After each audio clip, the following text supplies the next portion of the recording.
Hello everyone and welcome to my channel. This is the 91st part of What If Deku Was Sanji's Reincarnation, My Heroes Reborn. The author of this great fanfic is Heroes. Links to them and original story in the description. Chapter 91, Izuku and Mirio kidnap a small child. Sir Knight I looked at his two interns, he couldn't believe it, what they had done was so. There were so many things wrong. Bubble Girl was just confused. Todoroki just stood there rather impassively but did seem to understand why. Katsuki was somewhat glaring at the two. However, there a rule of thumb when it comes to things Luffy did: if the one on babysitting duty, and wasn't his wife, was sheepish and apologetic, that means they weren't able to stop him from doing the insane thing, but if the person watching him didn't look guilty at all, then whatever happened meant something. Izuku, who was tasked with making sure that Mirio didn't slip into Luffy mode and didn't do anything insane while in it, was not apologetic. If anything, he was doting on the little girl who seemed to be glued to him. "You kidnapped a child from Kai Chisaki," said Sir Knight, I finally being able to speak. "Yes," said Mirio. Katsuki took a breath. "You think she's being abused?" he said, knowing what to say. Izuku petted the head of the small girl and didn't say anything. Mirio just looked at the group. Earlier that day, it was their first day of really working at the agency. They were given the information of the main case they were working on, namely investigating the Yakuza known as the Shai Hasaikai. They were even given picture of the current boss, a man named Kai Chisaki. There weren't that many incidents involving him. Or it involved an accident with a bunch of thieves and something happened and it resulted in the thieves not being injured in the accident but also had previous injuries and illness disappear. Also, he had been known for sometimes appearing in public wearing a face mask similar to a plague doctor. And so they were dived into two groups for going on patrols. Sir Knight I went with Bubble Girl, while Izuku was paired with Mirio and Katsuki with Todoroki. Izuku mentally breathed a sigh of relief. He knew the reason for the pairings was to show Izuku just skilled and powerful Mirio was. But it also didn't pair him up with Todoroki, who probably shouldn't be paired up with Mirio at all. Plus, part of it was making sure that Mirio didn't slip into Luffy mode during the patrol. He could tell that Mirio was mostly there, but he was still dealing with Luffy's chaotic personality. It was unlikely but still possible. Todoroki could handle making sure that Katsuki didn't get lost, as he had learned how to handle Mashireo getting lost in the last few months. But dealing with Mirio in Luffy mode, yeah, Todoroki wouldn't be able to handle it.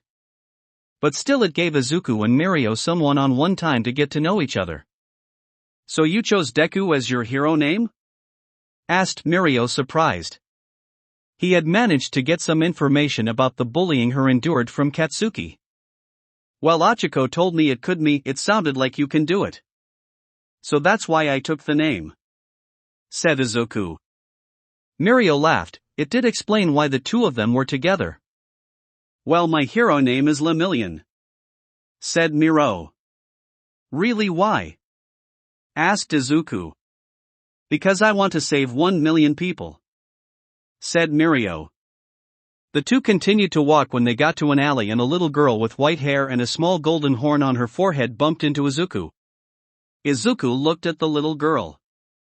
She looked so scared. She was wearing a hospital gown and her arms and legs were wrapped in bandages. "Are you all right?"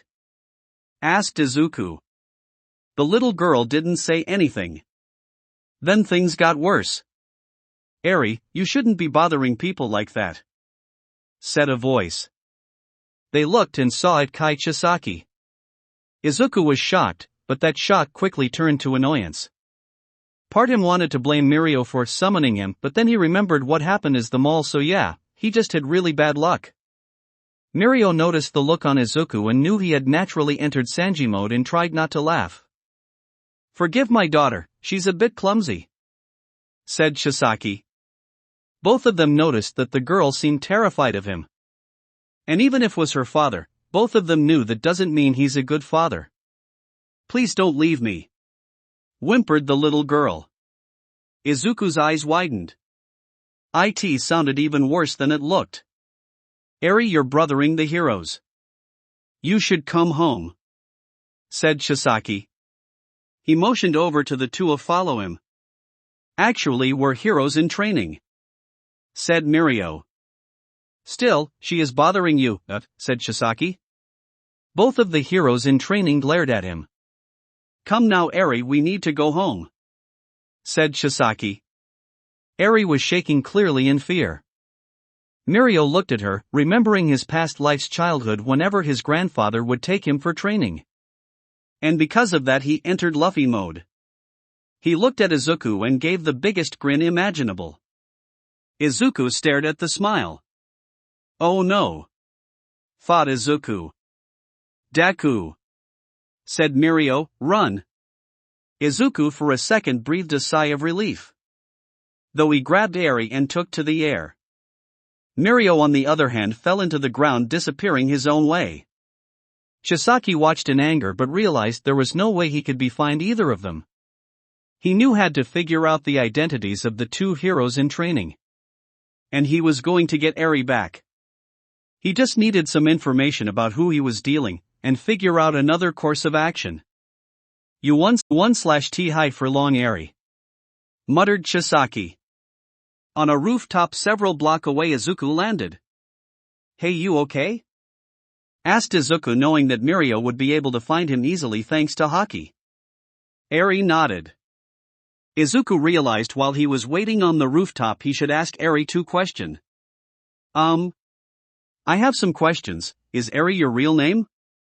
Asked Izuku. Eri nodded. Okay, Eri, is Chisaki really your dad? Asked Izuku. Eri shook his head no. Okay, is the reason for your bandages? Asked Izuku. Eri nodded. Please don't leave me, whispered Eri. I won't, don't worry, said Izuku. He began to ruffle the girl's hair, who seemed to lean into it. He sighed at the little girl. That was when something hit him. That was when Mirio showed up. Is she okay? Asked Mirio. Izuku nodded in fiercely. What's wrong? Asked Mirio.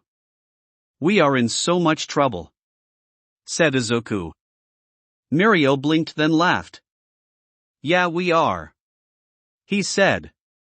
They called Sir Night-Eye, who of course called Katsuki and Todoroki for the impromptu meeting. Sir Night-Eye couldn't help but to sigh after Katsuki put together the pieces on why they did it. Deku, you shouldn't have taken her, said Sir Night-Eye. It wasn't the right call to make, and that immediately angered Mirio.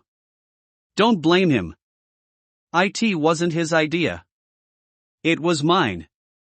I was the one who told him to run, yelled Mirio. Eri started to shake. Both Izuku and Mirio had their observation haki active just in case Chisaki was nearby. However, Izuku got a really bad feeling from Eri. I could tell what Chisaki was doing was terrible, and I was the one who made the call to get her away from him, yelled Mirio. That was when he saw a vision of the future thanks to his haki. But the danger didn't come from Chisaki finding them but Eri. He could only see a few seconds into the future, but he had to act quickly. He grabbed Eri, prying her away from Izuku and throwing her far away. When she landed, she started to spark a lot. It was clear whatever her quirk was, it was activating from the stress. And both Izuku and Mirio could sense that whatever her quirk was, it was very dangerous. How did you know her quirk was going to go off? Asked Sir Night-Eye. Oh yeah, I forgot tell you, I can see into the future now, said Mirio. Sir Night-Eye looked at Mirio confused. What, how? Said Sir Night-Eye. It's something from my past life, said Mirio. Sir Night-Eye didn't know how to react. Sir, said Bubble Girl. That was when he remembered the little girl. It took a few minutes for Eri to calm down. Are you okay? Asked Izuku once Eri calmed down.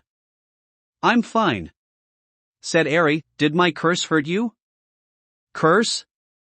Asked Izuku. Todoroki's eyes widened when Eri said that. it was like hearing himself talk when he didn't his fire half. "I make people go away," whispered Eri. They all looked at each other. It was clear that things had gotten more complicated. They called a police officer to talk about Eri's situation. Although she was part of Sir Nightie's investigation, they knew no way in hell that they were going to just let her go back to Chisaki. The officer, who was specialty in dealing with children of complicated cases, answered questions about Chisaki, which Night Eye also listened in on. The interview was actually somewhat horrifying with what they learned. Though another thing of note was that Eri wanted Izuku there. The officer, as they got Eri to answer everything they could ask her. "What's going to happen to her?"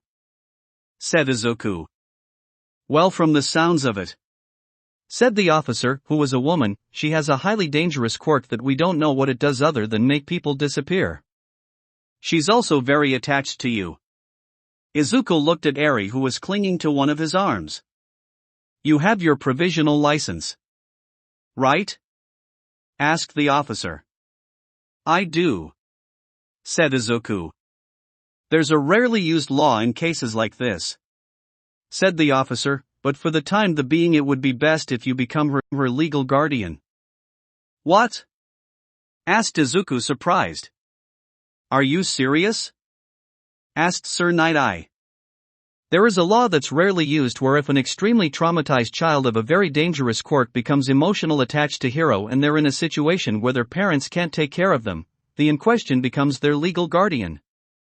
This happens once in about every 5 years, and only happened once or twice with the hero in question only having a provisional license." Sir Night Eye wanted to argue a bit, but at the same time. "Did have children in your past life?" asked Sir Night Eye. "I personally did, but other members of the crew did and I helped take care of them," explained Izuku. "What?" asked the officer. Have you heard of Priestess?" said Izuku. "Yeah," said the officer, her eyes winded in surprise. "Oh, I heard a rumor that a bunch of UA students were hit by the quirk. She's lucky to have you then, you're perfect." "He was a pirate in his past life," said Sire Night Eye. "Okay, not exactly perfect," said the officer, "but from what I can tell from the fact he's still a hero student that he was more of daring rouge than the evil kind." "Yeah," said Izuku. "Plus, considering that Chisaki would want her back, it would be best for her to stay at UA," said the officer. Izuku nodded. "I'll contact the school right now," said the officer. Eri was quiet and counted to hold on to Izuku's arm. "Don't worry, you're going to be living with me," said Izuku. Eri just snuggled with his arm even more. Sir Night Eye left to talk to Mirio. He found Mirio talking with Todoroki and Katsuki. "He must be a magnet for people like that," laughed Mirio. "Mirio, we need to talk," said Sir Night Eye. Mirio lightly glared at his mentor and knew they had to clear the air from earlier. He talked in his office. "Why did you give the order to run away?" asked Sir Night Eye. Mirio sighed at her, became very serious. "I was raised by my grandpa in my past life," said Mirio. "He wasn't a very good grandpa. Sir Night Eye got a really bad feeling. He kept training in me in really bad ways," said Mirio, "like tossing me off cliffs and making me spend nights in the jungle." "What?" asked Sir Night Eye. "It's true," sighed Mirio. "It was all so I would follow in his footsteps, but seeing a little girl like that, I couldn't leave her there." Sir Night Eye wasn't sure how to handle it, especially since he knew Mirio's father, who was a very king and loving father. To be raised that was the complete opposite of that in a past life. "I know it might have hurt the investigation," said Mirio.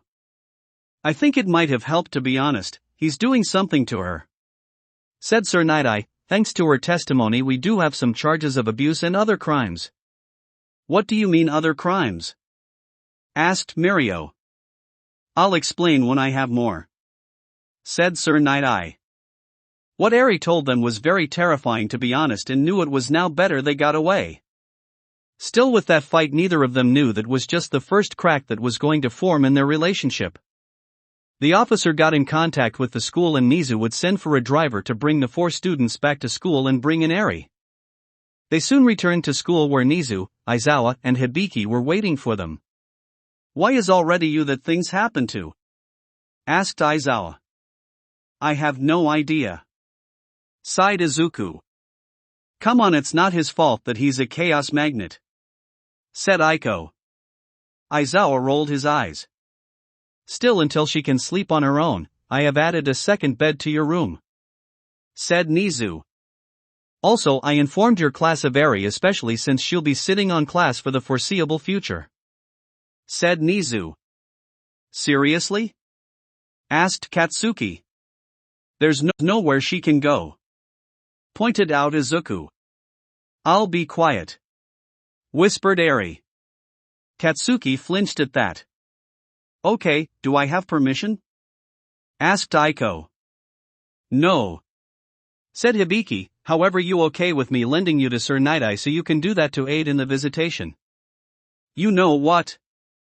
I'll take it," said Aiko. "I'm already partially working on there, so it helps.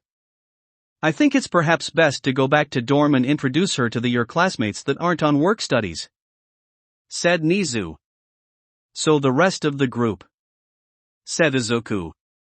"And also Tokoyami?" Hawks asked to him, said Aizawa. "Might be a good idea, he's not there," said Izuku. "Why?" asked Aizawa. "Chisaki was wearing a plague doctor mask," said Izuku. "What?" asked Aiko. "That sounds something that might remind her of him," said Hibiki. Izuku nodded. Mirio decided to accompany them to the Class 1A dorms to introduce Eri. When the door opened, everyone who was there practically ran to the door. "Is that her?" yelled Mina. "You really are taking care of a kid," said Siro. "Should we really be surprised by any of this anymore?" asked Shoji. However, Eri started to get a bit overwhelmed. "Calm down," yelled Ida, "and let Midoriya explain." The class calmed down at best as they could. "This is Eri, she was under the care of a villain," said Izuku. "I'm taking care of her for a while." "I call babysitting duty," called out Mina.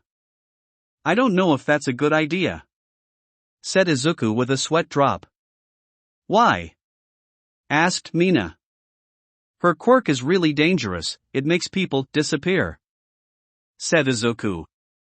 "So in other words, she's very dangerous and Deku's the only thing calming her down at the moment."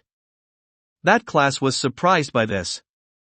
"I'm going to take her to my room," said Izuku. "Mirio can explain how I got her." Once Izuku took Eri upstairs, they heard several shouts of, "What do you mean you kidnapped her? You okay?" Izuku asked Eri.